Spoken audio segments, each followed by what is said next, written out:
Prinsipnya memang sederhana, Pak. Lebih baik mendadak datang daripada mendadak batal. Ya kan? Udah diberitahu, pengumuman beredar, mendadak gak bisa. Waduh, itu paling gak enak. Tapi alhamdulillah mendadaknya masih tidak terlalu mendadak tadi asar. Jadi sudah ada dalam bayangan, Pak. Insya Allah ingin ke masjid sini, tapi waktunya kapan? Begitu ada kosong, langsung berkabar, alhamdulillah. Bisa sama-sama bersujud dan sama-sama tadi mendengarkan pesan yang luar biasa. Tadi disampaikan oleh Kiai Rusli Hasbi tentang kesempatan Ramadan ini sebagai kesempatan untuk kita meningkatkan ketakwaan kita. Jadi sebenarnya kalau sudah ada ceramah dari beliau, tadi saya sampaikan, saya ini seperti air tayamum, seperti tayamum. Tayamum itu kalau sudah ada air, batal. Nah, kalau sudah ada Pak Kiai, sudah tidak perlu ada lagi saya lagi bicara di sini. Itu udah selesai itu. Meneruskan saja. Baginda Nabi besar Rasulullah Muhammad SAW tadi dikisahkan berapa kali berpuasa selama 29 hari dan sekali 30 hari. Saudara sekalian, berapa kali baginda Nabi besar Muhammad SAW berpuasa seumur hidupnya? Berapa Ramadan? 9. Rasulullah menerima perintah puasa di bulan Sa'ban Hijriah tahun kedua. Ya ayyuhalladzina amanu kutiba alaikumusiyam kutiba alal ladzina min qablikum la'alakum tattaqun. Itu bulan Sa'ban tahun kedua. Jadi beliau menjalani Ramadan itu 9 kali. Wafat di Rabiul Awal tanggal 12, harinya Senin, 5 bulan sebelum Ramadan yang ke-10. Jadi dapatnya 9 kali. Kita udah dapat Ramadan berapa kali ya? Kita berapa kali, saudara sekalian? Coba bayangkan. Rasulullah mendapatkan kesempatan itu 9 kali dan digunakan seoptimal itu. Kita ini berlipat kali lebih banyak kesempatan itu dibukakan untuk kita bisa mendekati derajat muttaqin. Insya Allah kita semua nantinya bisa mendapatkan derajat muttaqin itu. Jadi meneruskan pesan yang tadi, ini sebuah kesempatan bagi kita. Nah, Ramadan ditempatkan sebagai pembelajaran, 1 bulan pelatihan, 1 bulan training, yang harapannya nantinya kita akan mencerminkan pribadi-pribadi yang bertakwa. Nah, di sisi lain, meneruskan ceramah tadi, kita ini berada di Indonesia yang penuh dengan masalah. Bambu tumbuh sendiri, tadi diceritakan itu. Lalu ada surat-surat keluar di tempat yang tidak seharusnya, macam-macam lah Republik ini ada. Saudara sekalian, salah satu problem utama di negeri ini adalah persoalan korupsi. Betul tidak? Betul. Nah, korupsi ini harus diperbaiki, harus diperangi.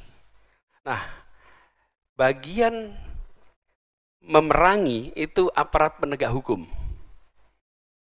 Kita bukan aparat penegak hukum. Kita bagian memangkas suplai potensi koruptor. Karena kita bukan penegak hukum nih. Sering ketemu pertanyaan, Pak, itu gimana udah sekolah tinggi-tinggi, gelarnya banyak, korup. Buat apa sekolah tinggi-tinggi ketika ujungnya adalah koruptor? Jadi saya coba merenungkan pertanyaan ini. Benarkah sekolah tinggi mencegah korupsi? Ya kalau ngajak enggak lah insya Allah. Tapi ini pertanyaan nih saudara sekalian. Nah, kalau coba kita renungkan kembali. Kalau saya boleh menanyakan, Maka pertanyaan saya malah bukan kalau ketemu koruptor itu tanya, kuliahnya dulu di mana? Tapi saya mungkin akan tanya, dulu TK-nya di mana ya?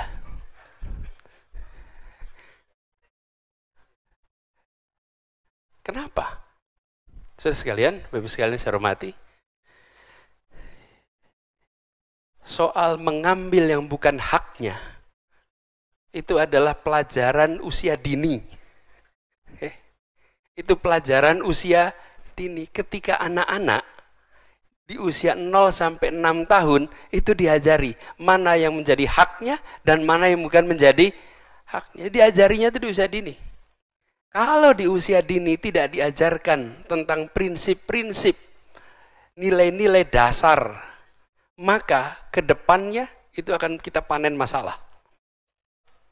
Kalau sudah kuliah, ini semua di sini yang pernah merasakan kuliah. Kuliah itu belajarnya tentang bagaimana melakukan penelitian, bagaimana menulis paper, bagaimana metode ilmiah. Tapi tentang yang hak miliknya dan yang bukan, itu bukan di situ, itu lebih dasar. Ini hal yang paling dasar. Nah, kita seringkali menganggap pendidikan yang penting adalah pendidikan yang tinggi. Karena cara penamaannya, namanya pendidikan tinggi. Makin tinggi, makin baik. Saudara sekalian, pendidikan yang paling penting, yang paling menghasilkan manfaat bagi dirinya dan bagi masyarakatnya adalah pendidikan pra-SD. Iya. Nah, kita semua sudah lewat. Jadi pertanyaan, aduh udah terlanjur kita. Pendidikan. Betul, pendidikan terpenting dan ini bukan kata orang yang berhasil membuktikan ini, menghasilkan mendapatkan hadiah Nobel. Dan bukan ahli pendidikan, tapi ahli ekonomi yang dia berhasil membuktikan bahwa pendidikan dengan hasil manfaat terbesar adalah pendidikan pra-SD. Di rumah dengan orang tua dan TK, preschool dan apapun namanya itu. 0 sampai 6 itu yang paling penting. 0 sampai 6. Nah, namanya kalau mau nanti anak-anak muda mau ngecek, namanya James Heckman. Silahkan di Google nanti Anda akan ketemu penerima hadiah Nobel. Jadi kalau sekedar penelitian saja dikutip, itu biasa.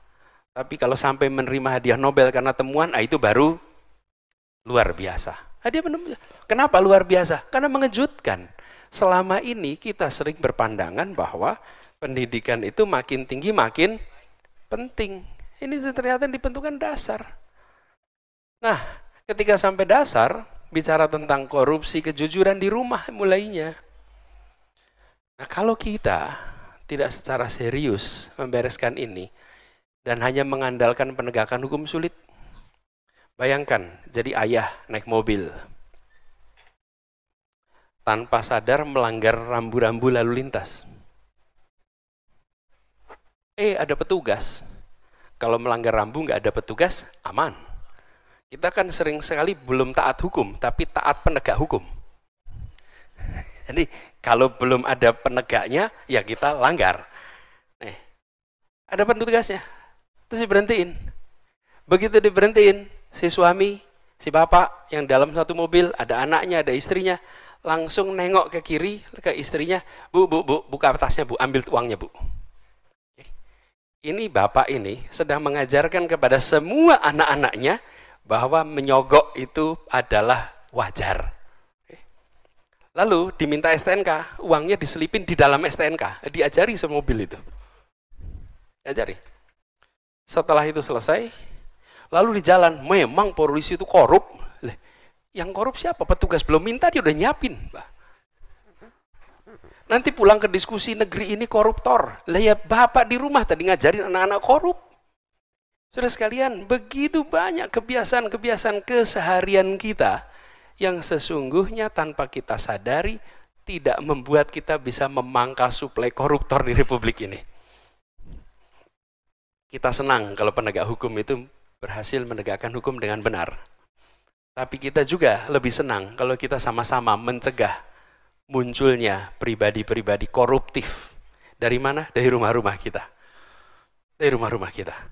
Dan itu artinya pendidikan di usia dini. Nah, bagaimana kita yang sudah terlanjur tidak dini usianya? Apalagi senja. Tapi yang di sini kita kira-kira masih muda semua sih. Tanya Pak, kalau di atas 60 itu muda apa tua?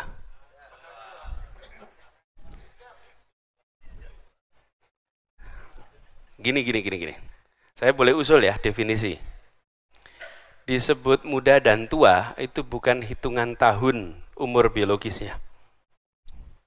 Ini kabar baik ini.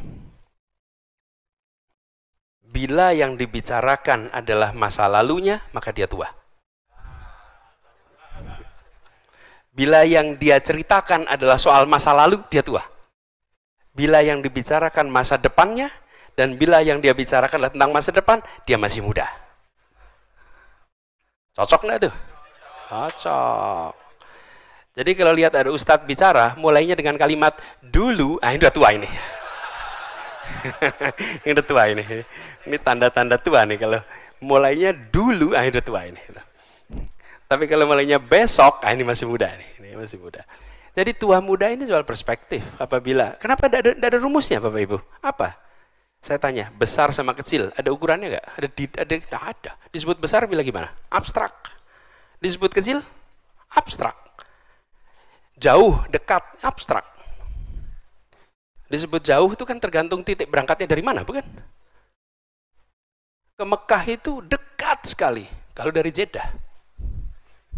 Iya. Kalau dari Bintaro, jauh. Jadi kita ketika bicara tua dan muda sama, itu sebuah konsepsi abstrak. Nah, saya ingin sampaikan pada kita-kita yang secara pengalaman sudah lebih panjang, kita perlu memulai, mudah-mudahan manfaatkan Ramadan ini untuk mereview kembali, sudahkah kita menjadi bagian yang memangkas ini. Dan saya meyakini masa depan, ini ciri-ciri muda ya, masih ngomong masa depan ya. Masa depan adalah era di mana korupsi akan dipandang sebagai aktivitas primitif. Kenapa? Karena dia bertentangan dengan nilai-nilai dasar kebenaran dan kebaikan. Gak mungkin bisa bertahan. Semua yang bertentangan dengan kebenaran gak akan bisa bertahan. Seperti, kalau saya boleh istilahkan, perbudakan. Budak itu ada masa di mana budak itu dianggap wajar. Berjual beli manusia itu dianggap normal. Hari ini kalau ada yang dagang manusia normal tidak? Tidak normal. Nggak bisa. Rasialisme. Ada masanya rasialisme itu normal. Kulit hitam duduknya di mana? Kulit putih duduknya di mana? Betul tidak, saudara? Itu dianggap normal. Dan orang itu ya biasa-biasa saja. Ada periode itu normal. Warga negara dibuat kelas. Kelas putih, kelas timur asing, kelas bumi putra. Itu dulu normal. Sekarang sudah tidak normal. Di berbagai tempat di dunia yang namanya korupsi itu sudah tidak normal. Cuman Indonesia belum sampai. Proses itu belum sampai. Apa yang akan mendorong ini? Transparansi. Transparansi akan membantu menghentikan segala macam praktek penyimpangan. Definisi dosa itu apa? Enggak.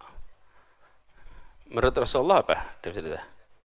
Sesuatu yang Anda kerjakan yang tidak ingin diketahui oleh orang lain, itu dosa. Dosa. Transparansi adalah lawannya dari segala macam praktek penyimpangan. Transparansi. Dan dengan kemajuan teknologi kita akan menyaksikan transparansi terus, ini bergerak terus. Pengurus masjid sekarang transparan, betul tidak? Laporan uang masuk, uang keluar. Dulu memang ada. Dulu masuk kantong, kita doakan mudah-mudahan amanah. Tapi tidak ada laporan. Sekarang tuntutan atas transparansi itu luar biasa. Dan kita menuju kepada peradaban yang serba transparan. Dan ini akan menjadi ganjalan. Karena itu, mari kita persiapkan anak-anak kita. Mudah-mudahan Ramadan ini menjadi bagian. Kalau kita melihat ada aparat penegak hukum menegakkan hukum, alhamdulillah. Kita senang ada penegakan hukum. Percayakan proses hukum yang benar, bukan proses hukum yang tidak benar. Itu terjadi, insya Allah menjadi kebaikan untuk negeri ini. Jadi, Ibu, Bapak, saudara sekalian yang kami hormati, bersyukur sekali malam hari ini bisa bersama-sama bersilaturahmi, berbagi pandangan. Mudah-mudahan masjid ini menjadi salah satu simpul yang membekali itu.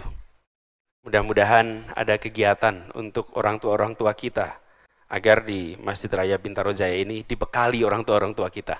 Karena kita sebagai orang tua, pendidik terpenting, tapi pendidik paling tidak tersiapkan. Itu kita ini. Karena itu kita harus bersiap. Dan mudah-mudahan masjid bisa menjadi salah satu tempat untuk mempersiapkan orang tua agar bisa mendidik lebih baik. Ini mimbar terhormat, saya mengucapkan terima kasih. Saya tidak membicarakan persoalan-persoalan lain, nanti bisa mengundang keramaian yang tidak perlu, Bapak Ibu sekalian. Tapi saya ingin sampaikan terima kasih, salam ta'zim untuk keluarga di rumah, dan mari kita manfaatkan 16 hari ke depan untuk kita benar-benar insya Allah bisa meraih derajat muttaqin. Kurang lebih mohon dimaafkan. Wallahu muwaffiq illa aqwamit thoriq. Nasrun minallah wa fathun qarib. Assalamualaikum warahmatullahi wabarakatuh.